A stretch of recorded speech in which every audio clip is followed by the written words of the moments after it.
Pemirsa, pasca kaburnya seratusan warga binaan di Lembaga Pemasyarakatan Kelas 2A Lambaro, puluhan petugas keamanan dari unsur polisi dan TNI melakukan penjagaan ketat di sekitaran lapas.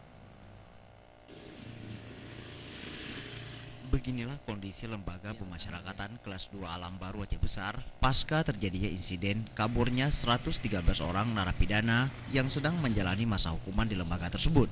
Di sekitar lapas Kelas 2 Lambaro tersebut terlihat puluhan anggota polisi bersenjata lengkap yang dibantu personil TNI melakukan penjagaan di komplek lapas. Tak hanya anggota polisi, dalam pengamanan tersebut turut juga terlihat satu unit mobil Barakuda milik Brimob Polda Aceh.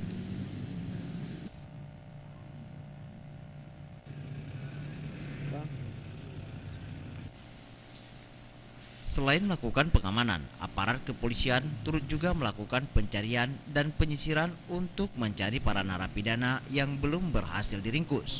Dan kini polisi telah menyebarkan nama dan foto para narapidana yang kabur dari lapas kelas 2A Lambaro Aceh Besar. Tim Liputan Aceh TV.